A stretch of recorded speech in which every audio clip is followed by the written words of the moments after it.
Okay, so we're basically I'm gonna go over the same stuff I was gonna do last Wednesday. So we got a couple of topics that I really want to touch on here.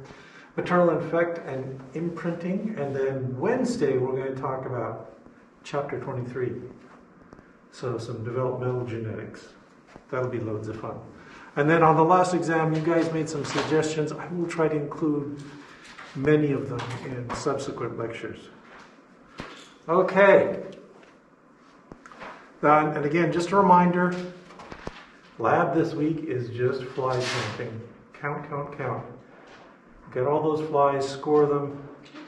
I'm kind of expecting that this will be the last week for just all the generic scoring flies. And I see we got some numbers already on the spreadsheet. That's great. So we'll get there. We'll finish this up pretty soon. And then it's just the writing up the lab report. Also then, yes, the first lab report, you keep going. Anyway, you all got my feedback on the first lab report. So what you need to do this week is assemble it. Just splice it all together into a completed lab report. Get that to me by next week. And that one will be that one will be all done. You'll be able to just forget about that one and worry about the second lab report. Yeah, that's what we all love, is worrying about lab reports. All right, so maternal effect is what we're talking about today. So I went over some of this before, then everything went kablooey, and yeah, we'll go over it again. So maternal effect is just that this idea that the genotype of the female parent determines the phenotype of the progeny. The reason for that is eggs are not cheap. So the mother of whatever species it is, it could be flies, it could be beetles like we're going to talk about, it could be humans. The mother invests a huge amount of effort in packing the egg with all these cytoplasmic factors that are essential for early development. And by early, I usually mean, first couple of divisions, first dozen cell divisions. That means that we can distinguish two levels of genetic control in embryos. One is maternal, and the other is zygotic. Maternal effect refers to genes and cytoplasmic factors provided by the mother for the egg that are essential for early developmental events. And during those early developmental events, the egg is just coasting. It doesn't have to produce any genes. It does, but most of its genetic needs are taken care of by the preloading of material from the mother. And then they switch on, the egg switches on its zygotic genes. And suddenly mom is not so relevant anymore. You just got to get them through those first stages, then the embryo switches on the zygotic genes and cruises on with its own genetic complement. That means that some traits, it doesn't matter what the zygote is expressing. Their genes are relevant. What matters is mom's genes, because these are all events that occur early, really early in development. So the example I gave last time was this one. So this is a beetle larva, and it's got brown eyes and it's got red eyes. And it nicely makes the distinction between maternal and zygotic genes, because if you cross these, if you cross a brown-eyed male with an albino female with red eyes, what you get is larvae that come out all brown if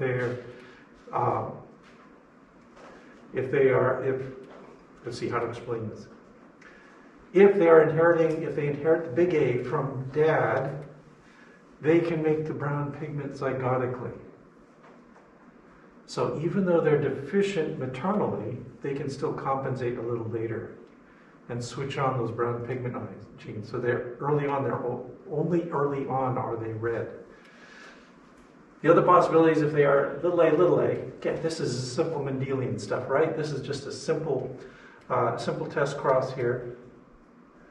Then what you get is red-eyed larvae, and they never switch on a brown gene, so they never make brown eyes. So you get that distinction. What matters is early on, you're going to make red eyes if you have the maternal red trait.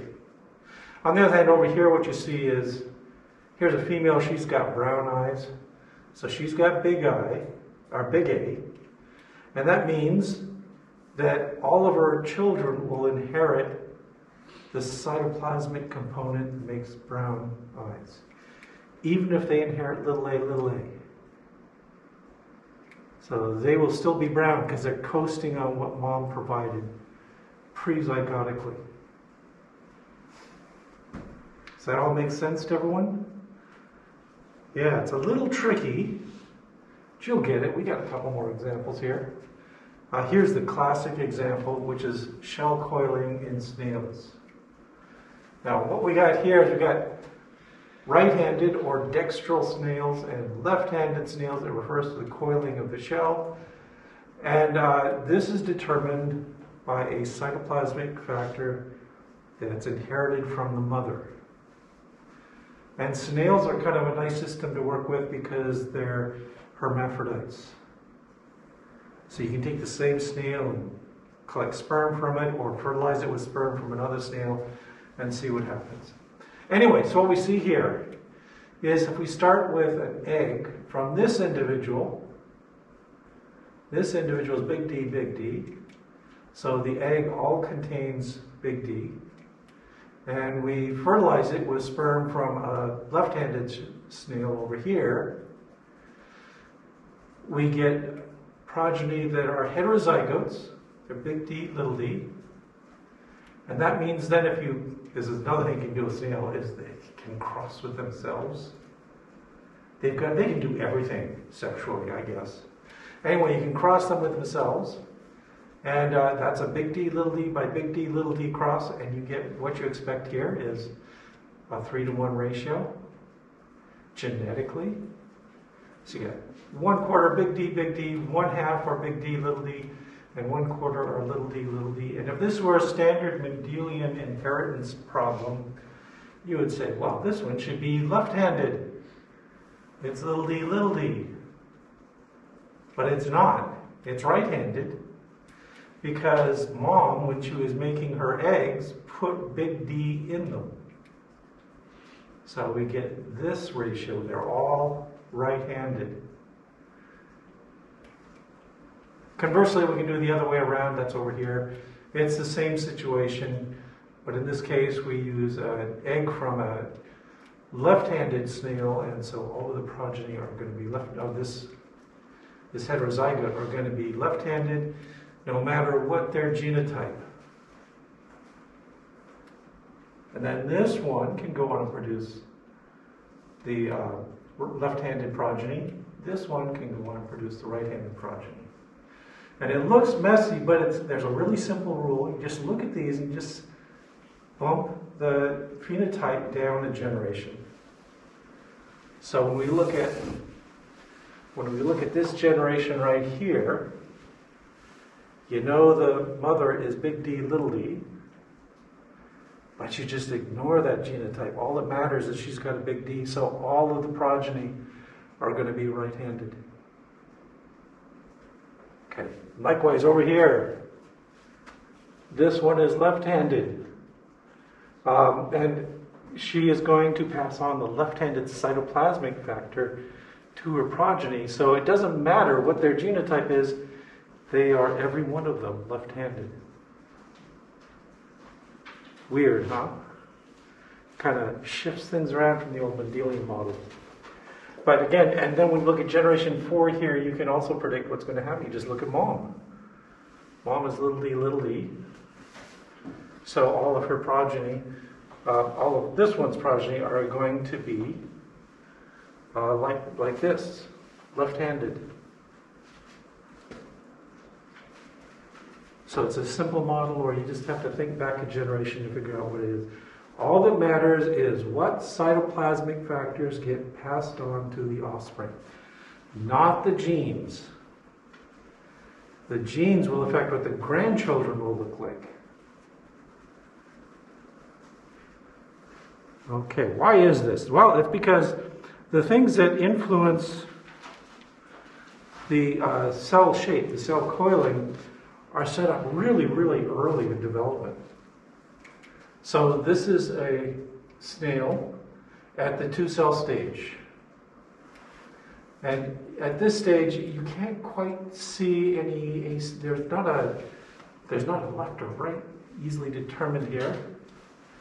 But when snail eggs divide, they divide at an angle. Notice that right there? That's supposed to be the spindle fibers. And so they're all cockeyed relative to the orientation of the 2 cells. And so we get the 4-cell stage, and then the exciting one is the 8-cell stage. This is called spiral cleavage because the 3rd division, what happens is this, like for instance, this D cell here is going to divide and produce a little daughter cell right here. That's this one right here. They have names, that's 1D. So we produce this little daughter cell. And so you basically got 4 big cells and 4 little cells sitting on top of them because they're dividing directly like that. And then they rotate just a little. So you can see that there. This 1D cell is not right on top of this one. It's offset a little bit. And this 1C cell rotated a little bit there. And the direction of rotation is propagated through all the complex divisions that occur afterwards. You can see right here. You can see why it's called spiral cleavage, because as each cell in each generation divides, it just kind of twists around. So you get this lovely spiral forming in the structure of the egg. And that's propagated right into the adult. So there's our adult. It will have a shell that rotates in the same way as this little spiral event in early development. What's going on here is that there's a factor that's involved in spindle formation that has a handedness, and it affects everything from here on out, which is pretty impressive. Okay, again, just remember, the rule is what matters is what's in mom's cytoplasm, not what's in her genes. And what matters in the next generation is what was in grandma's genes. Yeah. Okay. There are lots of cases of this. In humans, not so much. Human beings seem to have, they need a certain quantity of material to make the egg, but there's nothing that defines the identity of an individual blastomere. Blastomere is a small cell produced by division of the early zygote. So there's no asymmetries recognizable in human embryos. In fact, you can do things like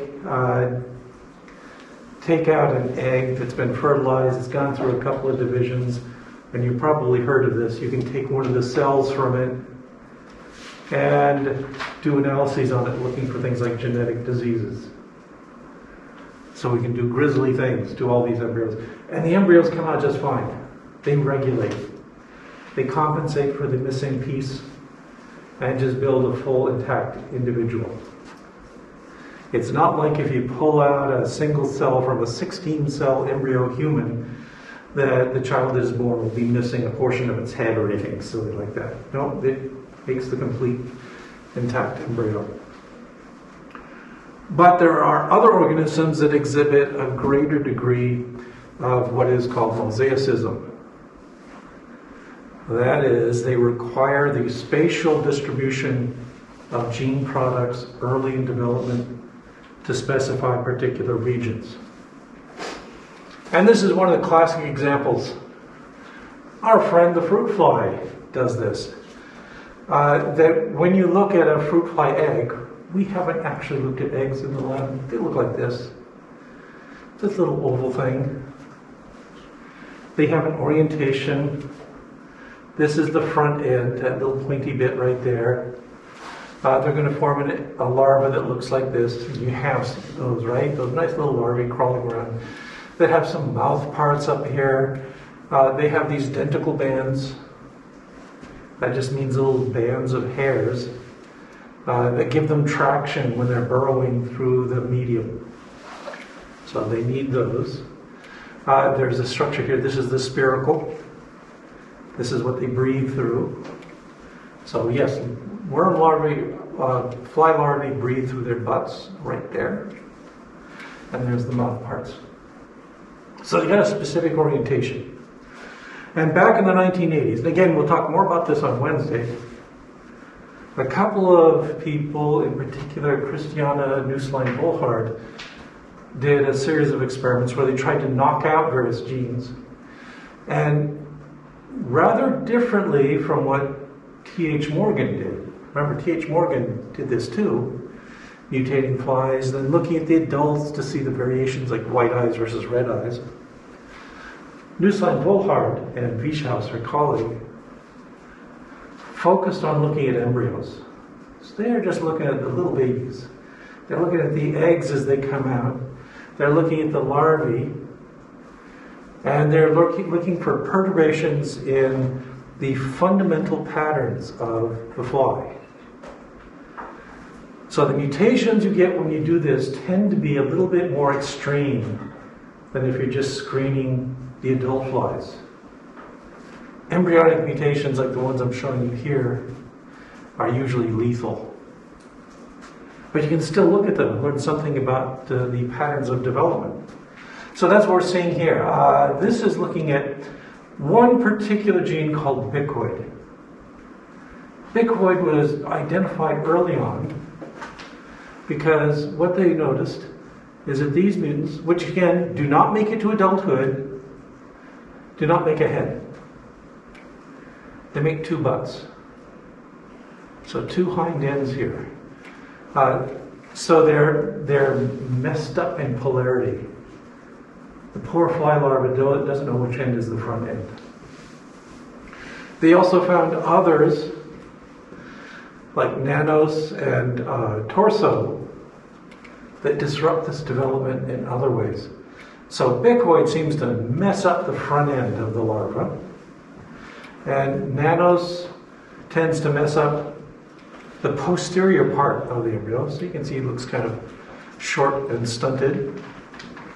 And torso messes up both ends. So these are terminal effect mutations. So all of them disrupt normal development. So we'll just focus on bicoid for now. Bicoid, if you look in the egg, is expressed in just the anterior half of the egg.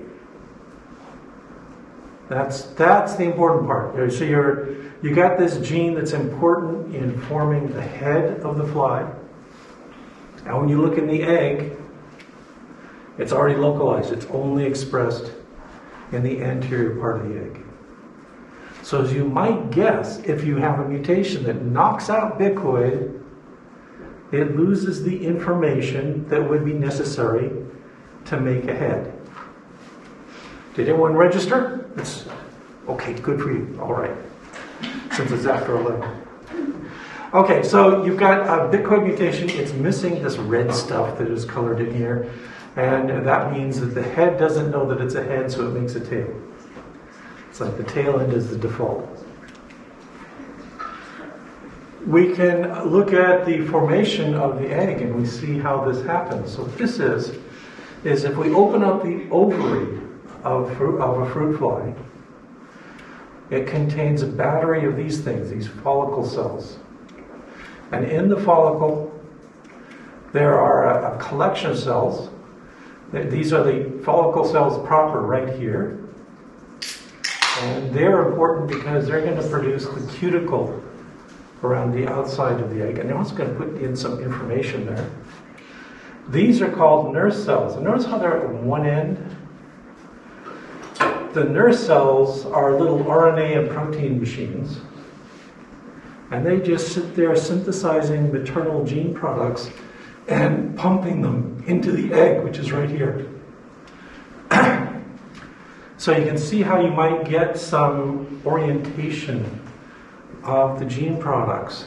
So the nurse cells are all busy making bicoid. That's in red right there. So it's got little bunches of it there. They pump them into the egg, and then there are immediately a set of proteins that lock the bicoid RNA in place. And so the bicoid is localized to just this front end. Then it lays the egg, and if you stain it for bicoid, there it is, just right there. Nothing over here.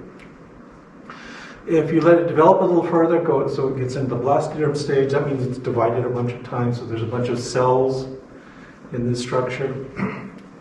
You still see that further localization. So the important point is, this egg does not produce the bicoid. It's mom that produces the bicoid. So if you have a deletion of bicoid, if you knock out bicoid in a fly, late enough in development, that fly is fine because it will survive on the basis of its mother's provided bicoid gene products. But then when it gets to adulthood, it's going to be deficient and is not going to produce bicoid for its progeny. So again, we get that displacement one generation of the effect. Whoops. Yeah. I could say a lot more about this. I will on Wednesday. We'll talk more about these genes that affect early development when we talk about developmental genetics. But I want to talk about something else that might be more relevant to people who are interested in people. So let's talk about imprinting. Imprinting is another phenomenon of considerable importance, and it also means that males can contribute to imprinting. Okay, what does that mean? Well, the egg is not a blank slate. The egg is actually a very highly refined developmental state. It's not the ground state. It's not the zero state. It's not the default. Eggs are modified in very specific ways. The genes in eggs are modified in very specific ways to support early development. And the same is also true of sperm. So sperm cells contain a haploid nucleus that has gone through extensive modification of the DNA. Yeah. So we're going to change that DNA in interesting ways during the maturation of the sperm. I told you before, it takes months for a sperm cell to develop. Yeah, it's because it's got to go through this maturation process where certain genes are activated and other genes are inactivated, and the cytoplasm is mostly extracted, all that kind of good stuff. And similarly, egg cells in human females are also highly modified over the course of years, decades even. So there's all kinds of complicated things going on. One of the complicated things going on is methylation. Have they talked about methylation in molecular biology? Okay, good. So this won't be cold. What this just means is cells will modify the cytosine in the DNA by sticking a methyl group on it. And typically this inactivates the genes. So we're going to silence genes by chemically sticking a methyl group on them. And that's going to be done in sperm and egg. Okay, so we're going to modify the gene, and that makes sense, right? You want to have a particular pattern of expression in early different development that might be very different from adulthood. And this is just one of the tools the organism uses to refine that. Now further, this is different between males and females. So sperm has one pattern of methylation, and eggs have a different pattern of methylation. For many genes, there's no difference. I think at the last count, they estimated that there are about 100 genes in humans out of our 20,000 They're differently methylated in males versus females. But these can lead to interesting effects. And this is one of the first examples of this that was discovered. This is where who you inherited, whether it's your mother or your father that you inherited a trait from, is going to affect you in different ways.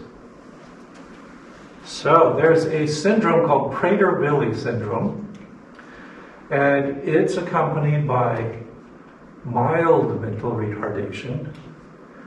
They tend to be obese with hyperphagia. Hyperphagia just means they stick things in their mouth all the time. They just eat. They tend to be short, and they have small gonads. Okay, so this is a mild syndrome, relatively speaking, called Pragerbili. There is another heritable syndrome called Angleman Syndrome. This one's more severe. So severe mental retardation, brachycephaly, macrocephaly, just means short skull or small skull. And most tragically, they've got seizures, they've got ataxia. So they've got poor muscle control. I'm going to tell you what they used to call this in the old textbooks, but don't use this around kids in the modern day. This used to be called Happy Puppet Syndrome. Happy what? Happy Puppet Syndrome. Because they moved in this jerky way, but at the same time, they were always kind of happy, cheerful little kids. So, so now it's called Angleman Syndrome. The interesting thing about these two syndromes, they are easily distinguished from one another, but they're caused by the same problem, a deletion on chromosome 15. But where they differ is who they got it from. What parent passed along the deletion, mom or dad, and you get these very different effects. Okay, what's going on here? I got a cartoon to explain this. Oh, first I got to mention, this is not the cartoon. This is a diagram of a portion of chromosome 15, and it's just showing that there's a whole bunch of genes in here. All right, lots of genes all over in here. The Pragerbili syndrome region is this one right here in blue.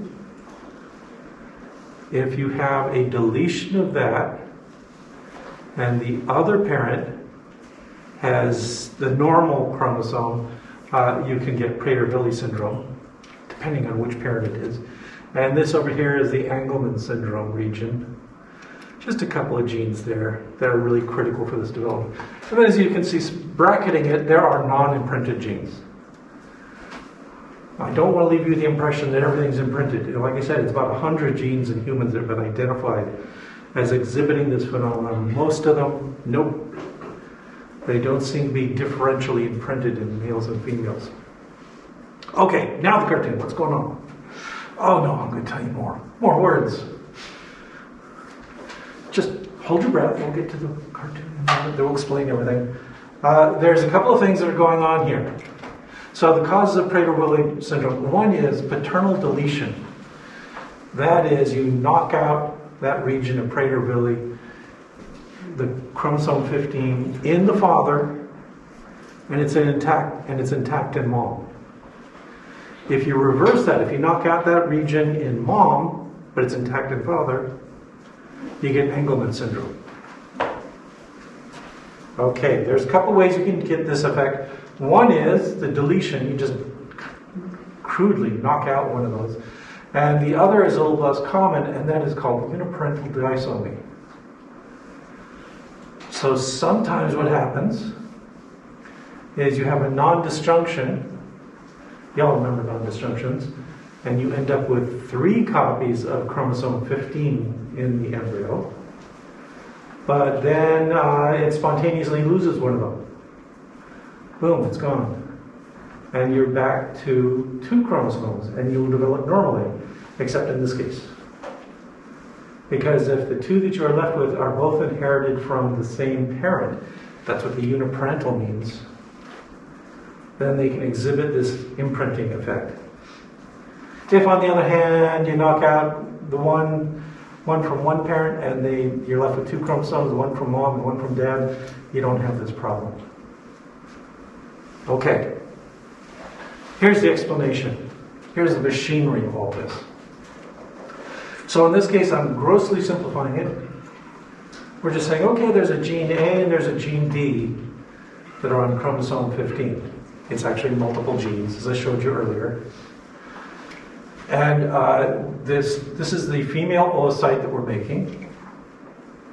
And what females will do, for instance, is methylate the A region. They'll just shut down A in the egg. Okay, not in the somatic cells, just in the egg. They shut down A. And so when the egg is produced, it's got the A gene, but it's inactivated. And it's got a B gene that is primed and ready to go.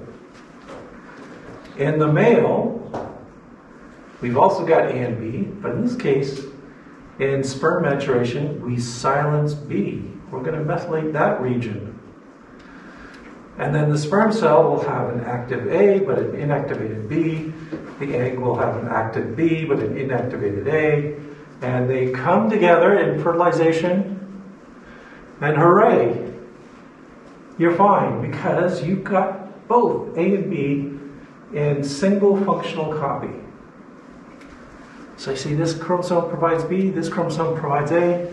You got both A and B, everything's hunky-dory. You're going to develop just fine. All right, so that's the normal situation. What if, however, there is a deletion in one of the parents? Okay. So here's a case where we've got a deletion. So in this case, we got the father has a deletion. In this case, mom is fine. She's got completely intact A and B. So she's going to provide A and B genes to her progeny.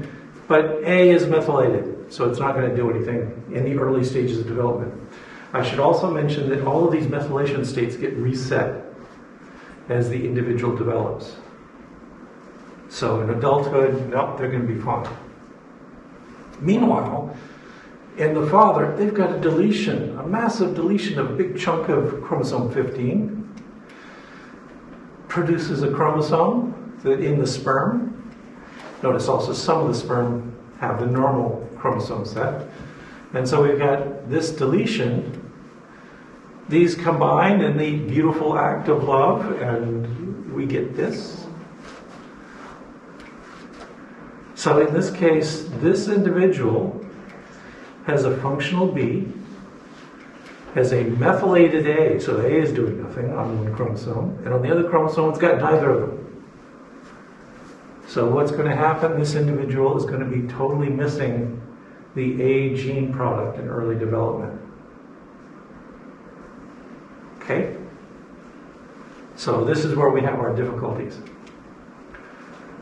All right, here is uniparental disomy illustrated the same way. So what do we got over here? Well, here's our female. In this case, the female's just fine. The male is just fine. They produce normal, healthy sperm. But in this case, mom undergoes a non-disjunction and produces an egg cell with 2 copies of chromosome 15 instead of just 1. That's not good. Okay.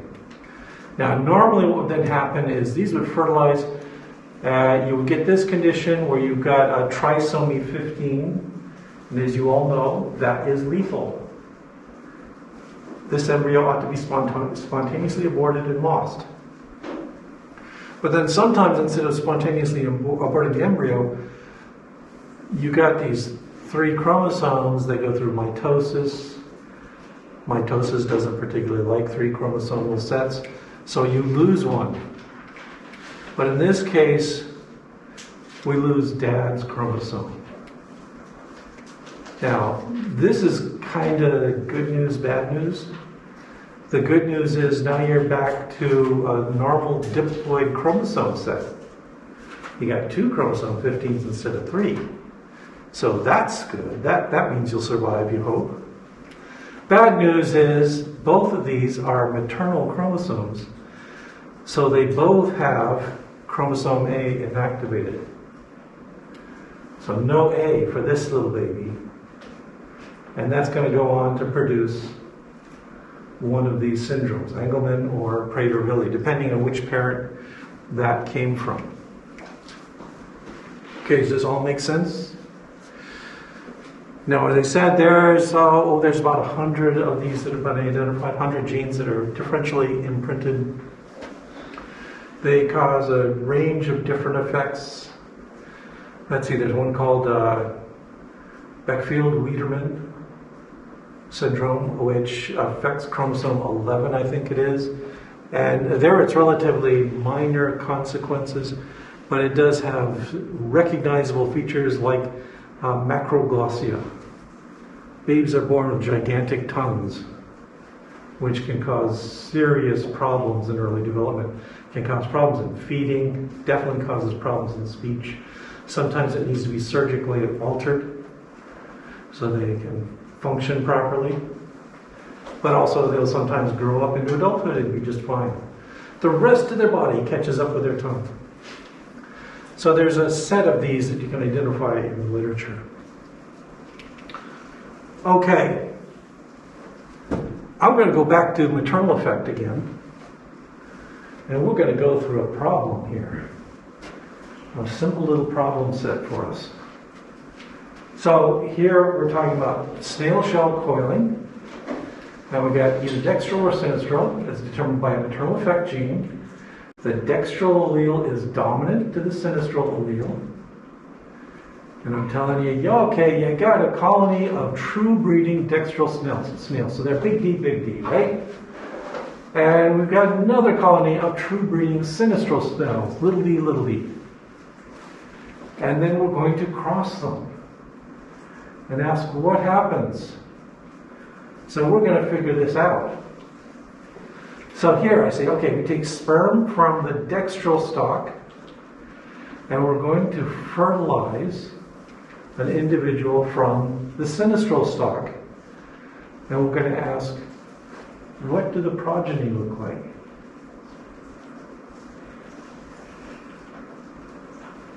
I'm going to make you answer this one. Let's go through it step by step. So how many of the progeny will have dextral snail shells? So again, mom is sinistral.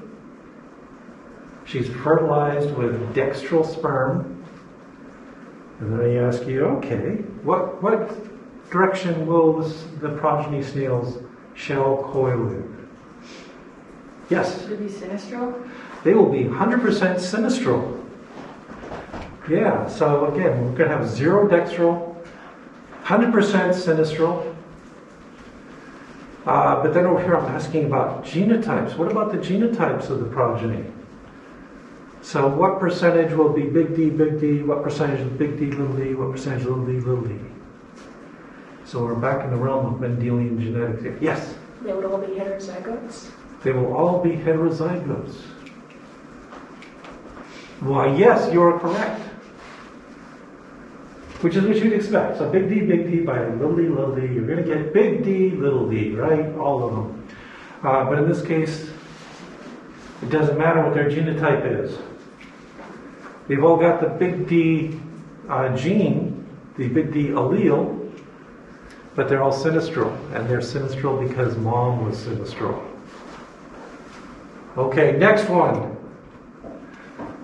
Now this is the kind of thing where I can get kind of twisty in the problems. Don't panic.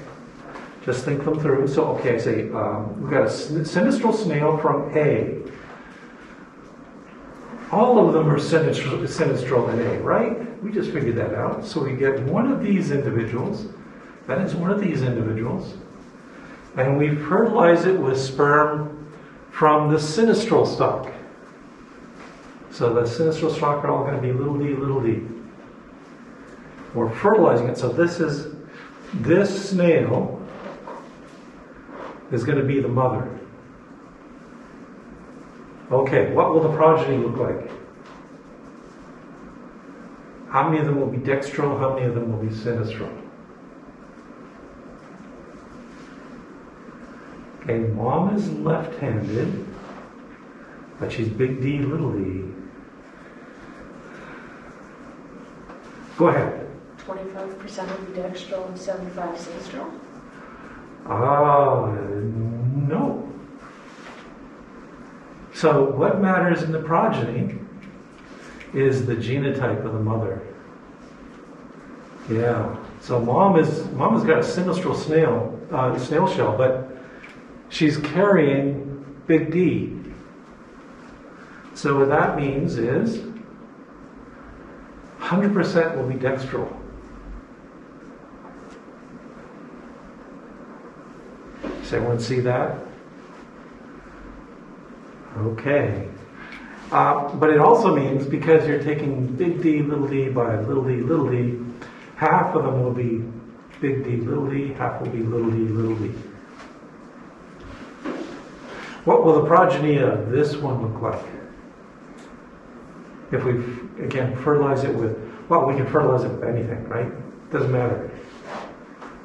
How will the shells coil in all the progeny of this snail right here? Again, this snail can produce big D, little d, right? So when she makes eggs, she's going to pack them all with the big D allele, big D gene product. So all of her offspring will be right-handed. But what about this one? This one is also got a right-handed shell, but she's little d. What will her offspring look like?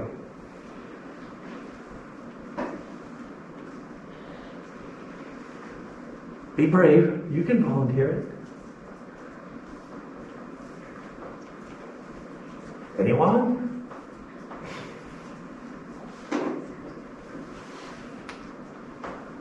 So what's the rule here with maternal effect? All that matters is the mother's genotype. So whoever you breed this one with, mom is only making little d factors in her eggs. So all of her progeny will always be left or right-handed. Sinistral or dextral? Sinistral, yes. Again, all that matters is what kinds of factors can mom produce and pass on to her progeny, and these individuals here can only produce little d. These individuals can produce big D. That's all that matters. Okay, now C, we take a sinistral snail from A. Oh, we gotta go all the way back up to here. So one of these, the sinistral snail, and we fertilize it with sperm from the dextral stalk. So what's the genotype? It's all going to be big D, little d. And we're going to cross that to sperm from the dextral stalk. So they're all going to inherit a big D. So all of the progeny will either be big D, little d, or big D, right? Basic Mendelian genetics. But what will the coiling of the shells look like?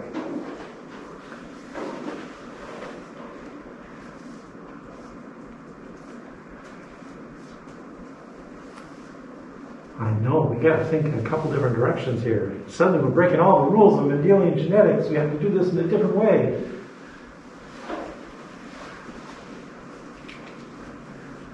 Here we go. They will all be dextral. Half will be big D, and half will be big D, little d. And then again, when we cross these to another snail, just ignore whatever this other snail's genotypes happens to be. All of their progeny will be right-handed, because both of these produce a big D. Okay, last one. We're going to take a sinistral snail from A. So we're going to go up here, we're going to grab one of these, And then we're going to allow it to fertilize itself. What will happen? So in this case, it's basically big D little d by big D little d. So the question is, what percentage of the progeny will be dextral versus sinistral?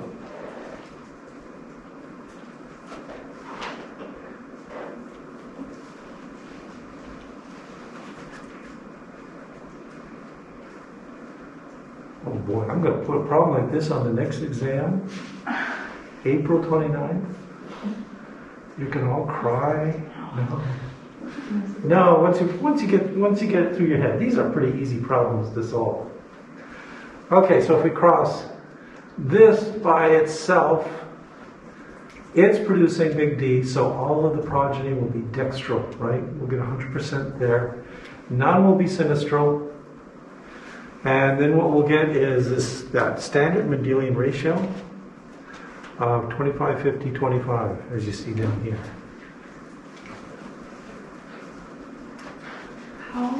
So if it's a sinistral snail from A, how do you know which genotype it is?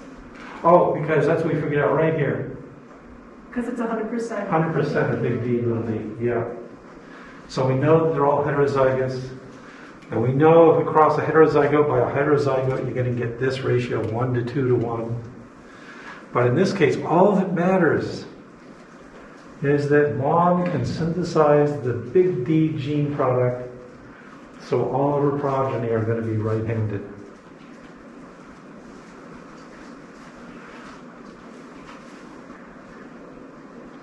Okay, you can see the opportunities I have for the next exam here. Don't be scared. Yeah, once you get this down, once you start thinking through it, it gets pretty obvious. Okay, any questions? No. So, yeah, here we got an example. So if they're either 100% dextral or 100% sinistral in this particular example, and the progeny of DD snails will all be right-handed, no matter what you cross them to. Yes? Is it always going to be 100% dextral or 100% sinistral, or could it be like... Since all that matters is the mother's genotype, yeah, it's either going to be all dextral or all sinistral in the next generation. And also, the father is irrelevant, right? They usually are. Oh, thanks. Okay, yes. So the father's irrelevant because he doesn't provide this maternal factor. It's a maternal factor, so only mom is going to provide it. So that's kind of the proportions we get. All right, so last weekend I didn't give you guys any homework. It was nice. Was that nice? Okay. Yes. Well, I'm going to be mean and give you homework again. So Wednesday I'll have another problem set for you. I'll be sure to include some more of these Paternal Effect problems. And you can work on it over the weekend. I want you prepared for that next exam. All right, I think I'm done. Yeah, I'm just going to tell you, we're going to look more at this on Wednesday. There's a whole series of genes that are involved in early development in Drosophila. And it's where we start to see lots of interactions between genes and gene products. And we'll talk about that on Wednesday. And then I'll let you go.